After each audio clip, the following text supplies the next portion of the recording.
Welcome to the DeFi Standard. This is Patty XRP. And this is Mickey B. Fresh. And It- today we're going to do a little overview of the SEC case I'm going to talk about. Patty's going to talk a little about the recent AMA with Flare Finance and the FlareLoans. Something you want to say there, Patty? Yeah, I was just going to say this is our follow-up to the failed live stream. So if you see the 10 minutes of that, this is the follow-up video that we would have talked about for the rest of it if it was going well. All right, so what's going on here with the SEC case? We have a new scheduled hearing for Tuesday. I believe it's August 31st. And this is going to be a telephone conference, so we will be able to participate and call in from the community. And this is going to be regarding the communications that the SEC is calling privilege to. So this is where Judge Netburn, who's the discovery judge, will decide if they have to uncover those documents and show those to Ripple, or at least to the courts themselves. So they could do an in-camera review. So the judge is going to make a decision here. And now they also, Patty, they extended discovery. So discovery has been extended till November now. And, this, we talked earlier, and this kind of annoyed you that it's going to be, extended. And I was like, you know what, this isn't such a bad thing, because it sucks that it's being delayed, but I think we're past the point of settlement. It looks to me like, my opinion, this is not financial advice, not tax advice, no type of advice, that we're going summary judgment and Ripple's going for the kill. I think they're building up as much fair notice defense as they can. And kind of the last piece here is the smoking gun that will be coming from these uncovering of these documents, because the Judge Netburn has already ruled twice that they have to turn these over. So now a third time, I believe they're going to have to turn them over. There's no way they're going to just trust the SEC. So now the fair notice, if you haven't seen, check out John Deaton's YouTube channel, Crypto Law. He really breaks down the whole fair notice really well and why it's so important to this case. So the Judge Torres has the ability to strike the fair notice, and that's what the SEC is trying to have happen. If she doesn't strike the fair notice, then that will be able to be used at summary judgment. And that is the ultimate defense. And that's what we want, because that will give us a win on all grounds. And then we'll have, by law, XRP is not a security. Ripple will have won the case, and it will be a win for the whole crypto industry. It won't be just a win for Ripple, because it will basically say SEC is not going to be able to bring these enforcement actions. So with this now, I would get, comfortable that it might be a few more months.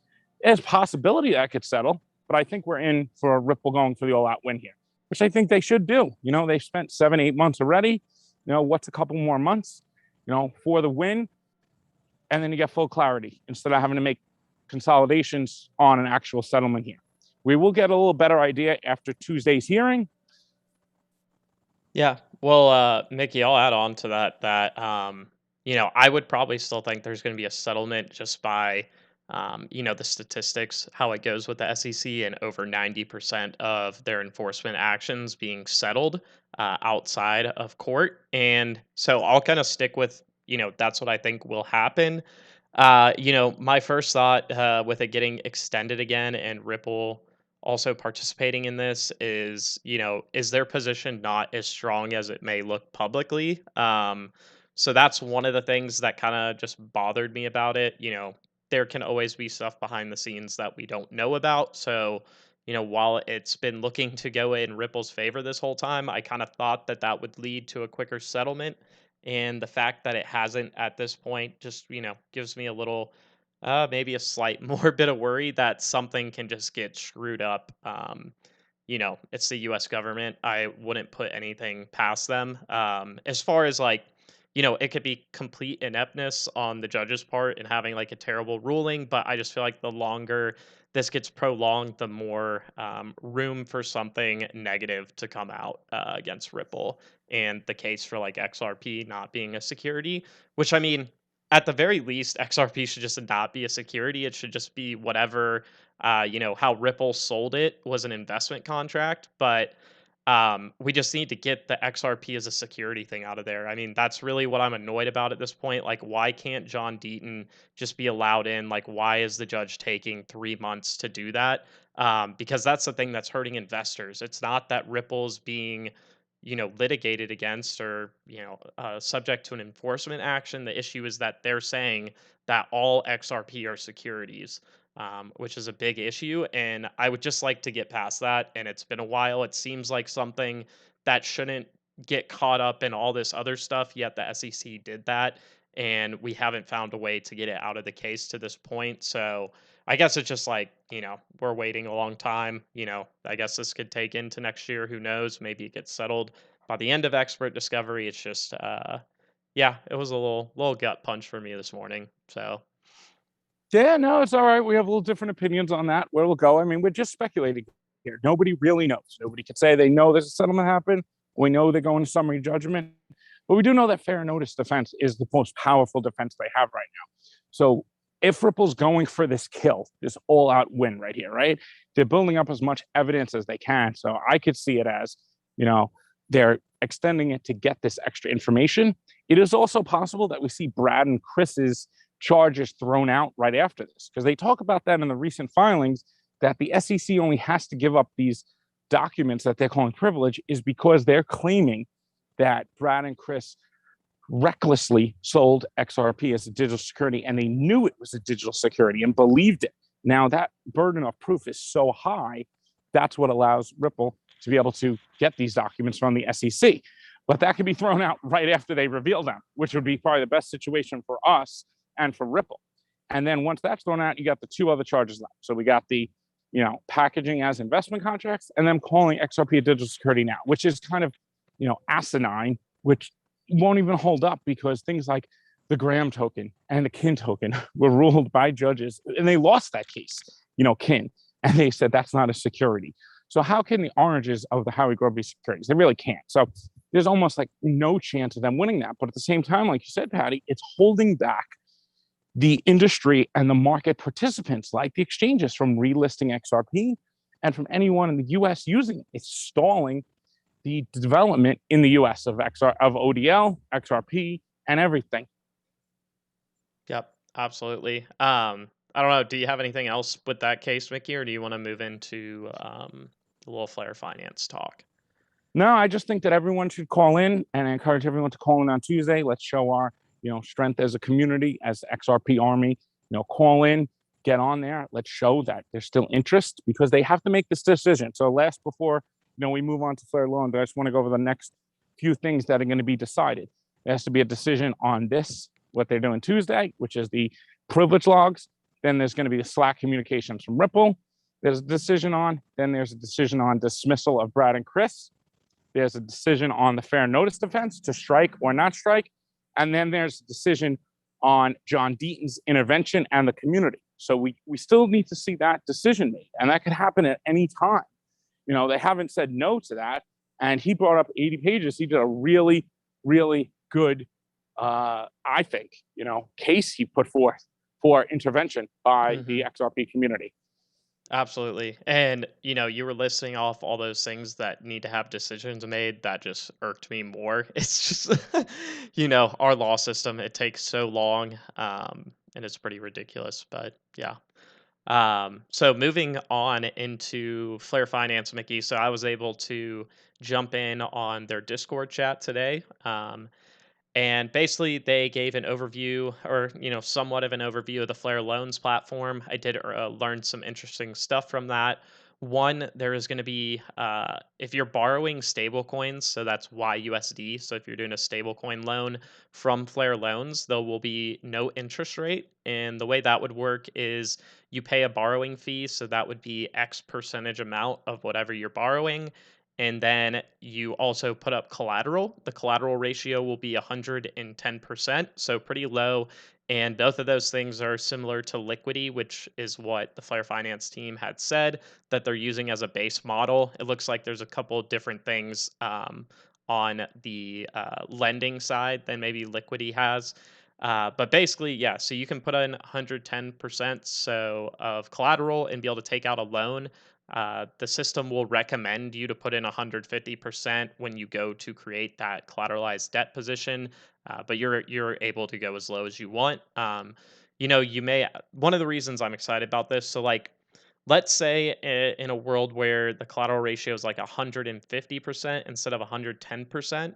Well, now I have to put up 225% collateral to, I think it would be, no, it'd probably be more than that. So it'd be, yeah, no, it'd be 225% collateral to withstand a 50% price drop. And then if it's at 110%, well, it only needs to be at like around 200% to withstand a 50% price drop. And that just means that I can take out more loan with per collateral ratio, which I think Yeah, is a nice, yeah, instead of it's more having to lock capital up more. efficient. Exactly. That's, there we go. Mhm. That was my long-winded, yours was the quick way of me doing that long-winded rant. So I was trying to do all the numbers in my head, but yeah, so that's something nice. I think the lower collateral ratio, and then a borrowing fee, and then when you want to get your collateral back, so like let's say you borrowed 10K, $10,000 worth of stable coins, you would just repay the principal at whatever point you want. There's no time period on this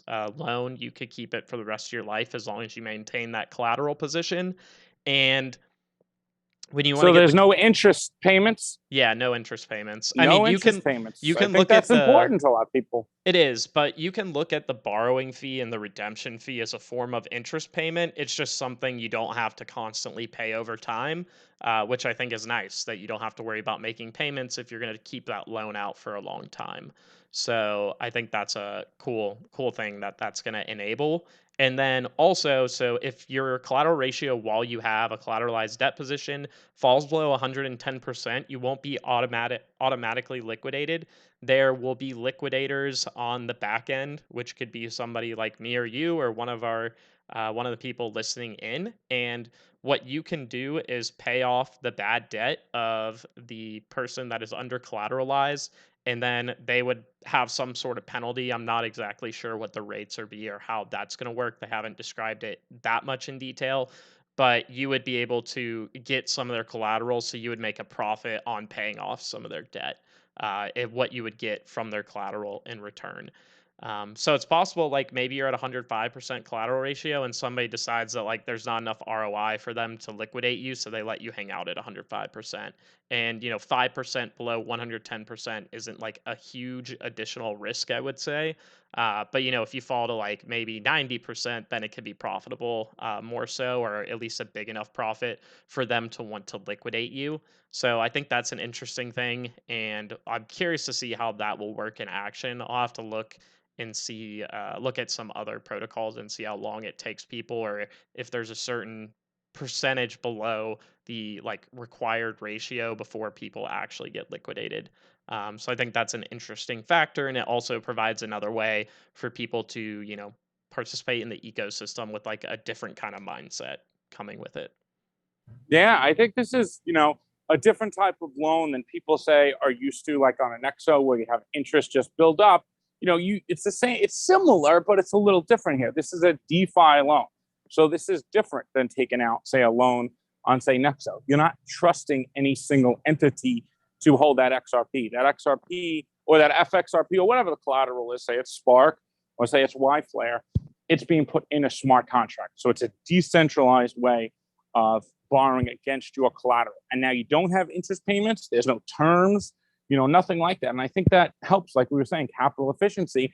Now, what you want to do is you still get the capital appreciation of that collateral that is put in there. If the price goes up, you still gain it. It's not like a liquidity pool, but you could use that borrowed asset in the liquidity pools now to tap in and earn those fees, earn that YFIN, and you don't have to worry as much about impermanent loss because you're not in it to get capital appreciation of those. You're in it to get those revenue streams going. And this is why you want to set up as many revenue streams as possible. And we've went through it. It's possible, Patty, to set up well over 20 different revenue streams right there on Flare Network with Flare Finance. So, you have 20 different revenue streams coming in of YFIN, the government staking pool, the liquidity pool fees, earning Spark. There's so many. This is really the future, and this is how you could build up wealth, and you just don't have to count on sitting there hoping something moons. It's great when it does moon and they go up, but nothing goes up in straight line. There's plenty of times we're in down market or sideways market. Now you're just earning, and you're continuously earning, and this is really the future. And we got to kind of understand this because we have this opportunity here to participate. Are you participating? Or are you just sitting there on the sideline scared? Yeah. And to add on to what Mickey was saying there with like you guys probably hear, oh, 20 revenue streams, what are you talking about?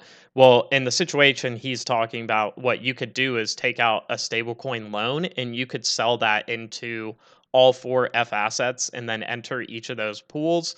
And that kind of diversifies the, maybe yield percentage you're making. So if it changes over time between the different liquidity pools, you don't have to keep up with that. You could go for less revenue streams, like per se by account basis, but go like hard into one liquidity pool instead. Obviously, that would net you more from that specific liquidity pool. But like if you're not paying attention and the APY goes down or something like that, then that's where you could have drawbacks to doing that. Or if just something happens with that asset that sends it skyrocketing up or down. So if you get in multiple liquidity pools, I guess that kind of hedges the impermanent loss that happens on your entire portfolio. So like let's say you got like 25% in each of the F assets liquidity pool against YUSD and XRP takes off, but you're only having impermanent loss done to some of your only 25% of your portfolio basically. In that instance, and that would be where like, you're using loaned assets that we're talking about. I mean, you could split into those, but I don't know if everybody's going to want to, get into F Doge, F Litecoin, FXLM, FXRP, and then also just put those in liquidity pools against YUSD. I I feel like am. most, yeah, I know you are. Yeah. I just, there's probably a lot of people that don't own all four of those or not Well, looking to buy them. So I just I wanted don't to own talk any about the yet. different parts. Yeah. I don't own any yet, but that's is where we're coming from. When we say 20 different revenue streams, it means getting into different liquidity pools, using the FlareLoans, minting FXRP, delegating to the FTSO, participating in the governance staking pool. There's many different, abilities here for you to use, and you have to plan around your strategy. You don't have to set up all 20, but it's easy to set up a solid 5 and have those just coming in on a steady basis, especially the network rewards. Those are the least risk. So delegating your Spark is, still the prime goal. I think everybody, if you're getting airdrop, there's no reason why you shouldn't be delegating your Spark and participating. The more people that participate, the less that people earn. So those who participate early are going to earn the most rewards, and the same amount's going to come out every day for the most part. Now, we're not going to get an APY here, Patty, on the FTSO rewards. So how are they going to, how are we going to measure the actual, daily earnings of these Spark from the FTSO? Now, do you mean like in a personal sense or like Yeah, in personal general? sense. Well, so I mean, you'll be able to see how much is getting, it'll be like a transaction that comes to your wallet. So you'll be able to see it that way. You can put the transaction ID in like Flare Scan and see more about it. But also, Flare Finance will be building something called Flare Index, where they're indexing the whole Flare network and hoping for that to be a way that makes it easier for maybe some devs in the community to put together like websites for metrics, maybe ease enough that we can do a little of that. So that would be a way to see like, how is this being distributed across the entire ecosystem? How many people are actually participating in that kind of thing? So that'll be interesting for sure. Yeah, there's exciting times coming, and we still got Probity and Trustline too, and whatever other products are built on Flare. So Songbird's only a couple of weeks away now. Hopefully, still waiting for a release on that. So just to mention before we go here, the Flare team has put out to a couple different exchanges on Twitter. They aren't sure, like they can't see if these few like really oddball exchanges Never have it heard of set any of up. them. Yeah. Never heard of. They're really small, like Outlander exchanges. You could see if you go to their Twitter if they're set up properly to receive that, and they have a deadline by this Friday. So I would expect if they're giving them a deadline to this Friday, we should start to hear something probably early next week that the airdrop is coming in the next week or two. That's speculation. No, don't hold me to that. But I would think it's in the next couple 1 to 3 weeks. I would say we'd be getting the Songbird. And now just to touch on when it comes to supporting exchanges, this is important. Any exchange that supported Spark is receiving Songbird, no matter what. If they want it or don't want it, they're receiving it in the same wallet. So it's not a matter of is Kraken supporting Songbird or not. It's a matter is cracking distributing the Songbird to their customers who have been part of the snapshot and are receiving Spark. That's what it comes down to. So it's possible that these exchanges don't release the Songbird tokens at first, and then they release them once everyone puts pressure. So you don't want to ask, is Kraken supporting? You want to ask, are you distributing my tokens to me that you owe me? Because you're receiving them, I want them. And that's how you have to speak to the exchanges. You don't ask them if they're supporting, because they already are supporting. They don't have a choice. They're receiving in the same wallet through a different chain ID. Just how if you have an Ethereum wallet, you receive a different ERC20 token, you're still getting it. It's just going to the exchange's wallet. And then they are responsible to distribute it out. Now, there's nothing the Flare team could do about that. They have contracts and things signed to distribute Spark, but Songbird, it's up to the exchanges. So we and our users and the community put pressure on these exchanges to say, are you distributing my tokens to me, or are you going to steal them and keep them? That's what it comes down to. It's not a matter of supporting or not. They're already supporting. Yeah, So and I I think mean that's important. they can also not provide a wallet for it, but distribute it to you. So they may read, having an actual wallet on our exchange as supporting like one that's open to their clients. So they could also see that as what support means. So distribute is definitely a key word. I would say if you're gonna reach Good out to point. them. No, but that's what you're saying. So I Mm-hmm. just wanted to highlight that. And then also on the Songbird launch, so they said in that blog it should be around 6 weeks from July 22nd, which, if you do 42 days from there, I think it's like September 1st or 2nd is when that ends, which would be like next Wednesday or Thursday. So I don't know if they're going to launch right on one of those dates. I think it's more likely that it happens after Labor Day, which is Monday the 5th, I believe. So I'm looking for some time probably in between, like maybe the 6th to the 15th or something like that for launch, but that's me speculating. We'll see. I'm hoping they put something out on Monday. I feel like they are if they're trying to get these exchanges situated before doing that. So, yeah. Yeah, exciting times ahead. So I think we're going to wrap on that note. We're going to keep it short, and we'll be back tomorrow with another video. Well, all right.